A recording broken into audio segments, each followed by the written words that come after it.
స్వతంత్ర ఉద్యమానికి మూలం సనాతన ధర్మం అనే సిరీస్లో ఇది 2వ ఎపిసోడ్. సనాతన ధర్మంలోని అంశాలు ఎలా ఎందరో స్వతంత్ర వీరుల్ని ప్రేరేపించాయి, ఎలా ఒక పూర్ణ స్వరాజ్ అనే మిషన్ని ఇచ్చాయి అనే అంశాలు మనం ఈ సిరీస్లో చూస్తున్నాం. ఎపిసోడ్ 1లో ఎలా శాక్తేయ అంశాలతో మాతృభూమిని శక్తి స్వరూపంగా భరత మాతగా కీర్తించే వందే మాతరం ఎందుకు ఎందరో వీరులని స్వతంత్ర పోరాటం వైపు ఐక్యం చేసిందో చూసాం. ఆ వీడియో కూడా ఇదే ప్లేలిస్ట్లో ఉంటుంది, ఖచ్చితంగా చూడండి. ఈరోజు సనాతన ధర్మం నుండి వచ్చిన ఆలోచన ఎలా పూర్ణ స్వరాజ్ని కోరింది, ఎలా కొందరు పోరాట యోధులను తయారు చేసిందో చూద్దాం. ఎలా మొదటిసారి కొందరు వీరులు అత్యధిక సంఖ్యలో భారతీయుల్ని ఐక్యం చేశారో కూడా చూద్దాం.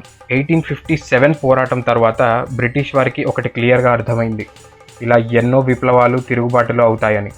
1876 నుండి 1879 వరకు ఈ వలస పాలకుల గొప్ప పాలన, నిర్ణయాల దయ అని 2 సంవత్సరాలు సాగిన కరువు దాదాపు 50 లక్షల మందికి పైగా ప్రాణాలు తీసుకుంది. దీని తర్వాత ఇంకా జనాల్లో వ్యతిరేకత పెరుగుతుందని బ్రిటిష్ వాళ్ళకి చాలా క్లియర్గా అర్థమైపోయింది. భారతీయులకు ఏదో ఒకలాగా సర్దుబాటు చేయకపోతే తన్ని తగలేస్తారు అనే భయం కూడా మొదలైంది. సో అలా ఆలన్ ఆక్టేవియన్ హ్యూమ్, ఏవో హ్యూమ్గా మనం చదివి ఉంటాం. ఈ హ్యూమ్ అనే సివిల్ ఆఫీసర్ ఎన్నో రిపోర్ట్స్ చదివి తప్పకుండా అతి త్వరలో ఇంకో పెద్ద స్వతంత్ర పోరాటం మొదలవుతుంది అని అర్థం చేసుకున్నాడు. సో జనాలు తన్ని తరిమేస్తారు అనే భయంతో మిగిలిన అధికారులతో మాట్లాడి ఒక సేఫ్టీ నెట్ లాంటిది ఉండాలి అని ప్లాన్ మొదలుపెట్టాడు.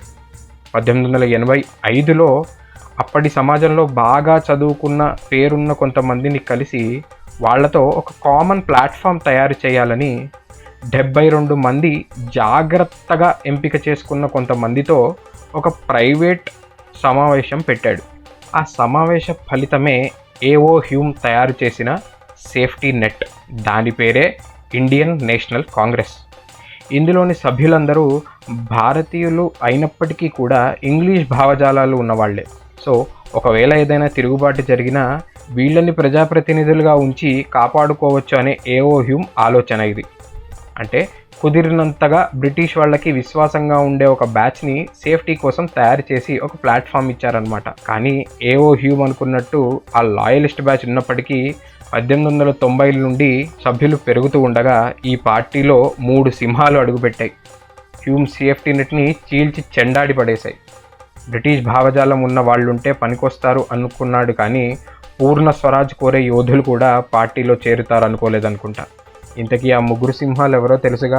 లాల్ బాల్ పాల్, లాలా లజపత్ రాయ్, బాలగంగాధర్ తిలక్, బిపిన్ చంద్రపాల్. ఒక పక్క లాయలిస్ట్ అని చరిత్రకారులు పిలిచే నేతలు కేవలం డొమినియన్ స్టేటస్ అంటే సామంతరాజ్యంలా ఉంటే చాలు అని బ్రిటిష్ భావజాలంతో ఉంటే, లాల్ బాల్ పాల్ మరియు మిగిలిన నేతలు భారతీయ సభ్యత నాశనం అవ్వకూడదు, భరతభూమి ఒకళ్ళ కింద సామంత రాజ్యంగా ఉండకూడదు, ఊడిగం చేయకూడదు అని పూర్ణ స్వరాజ్ కోసం పోరాటం మొదలుపెట్టారు. అప్పుడే ఈ ఊడిగం చేసే బ్యాచ్ అందరినీ నరం దళ్ అని, పూర్ణ స్వరాజ్ కోసం గర్జించిన వాళ్ళందరినీ గరం దళ్గా పిలవడం మొదలుపెట్టారు.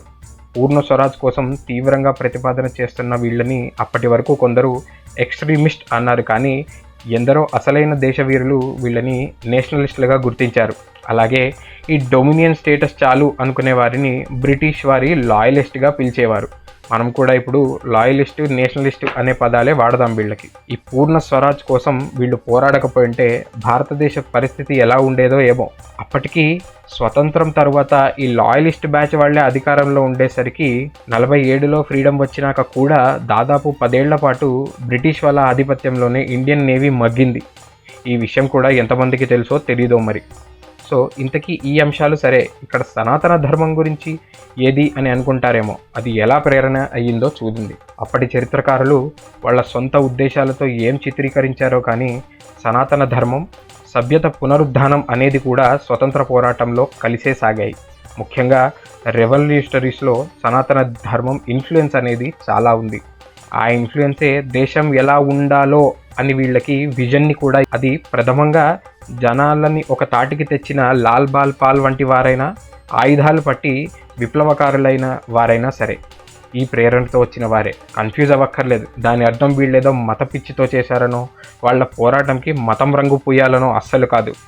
సనాతన ధర్మం నేర్పినట్టు భరత మాత మీద ప్రేమ, భారతీయ సభ్యత పోతే లోకానికి ధర్మం నేర్పిన దేశం పాడవుతుంది అనే ఆలోచన. అందుకే జనాలని ఐక్యం చేయటంతో పాటు సభ్యత పునర్జాగృతం అవ్వాలని కూడా ఈ రోజుకి మనం చూస్తున్న ఘనంగా జరిగే గణపతి ఉత్సవాలు, శివాజీ ఉత్సవాలు మొదలుపెట్టారు బాలగంగాధర్ తిలక్. మరాఠా సామ్రాజ్యంలో జరిగిన గణేష్ ఉత్సవాలు మెల్లగా ఇళ్లకి పరిమితం అయిపోయాయి.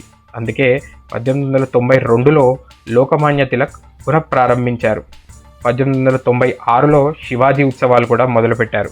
ఇలా జనాన్ని బ్రిటిష్ వారికి వ్యతిరేకంగా ఐక్యం చేశారు. ఇంకో పక్క 1905లో బిపిన్ చంద్రపాల్ స్వదేశీ ఉద్యమం మొదలుపెట్టారు. భారతీయులు చేసిన వస్తువులే వాడాలి, బ్రిటిష్ వారి వస్తువులని బ్యాన్ చేయండి అంటూ జనాలని ఏకం చేశారు. ఎందరో ఆయనతో ఈ స్వదేశీ పోరాటంలో నిలిచారు. వెంటనే తిలక్ మరియు పంజాబ్ కేసరి అయిన లాలా లజపత్ రాయ్ కూడా తోడుగా నిలిచారు. స్కూల్ పాఠాల్లో ఏమి చెప్తున్నారో తెలియదు, కానీ స్వదేశీ మూమెంట్ అనేది బిపిన్ చంద్రపాల్ గారి ఐడియా.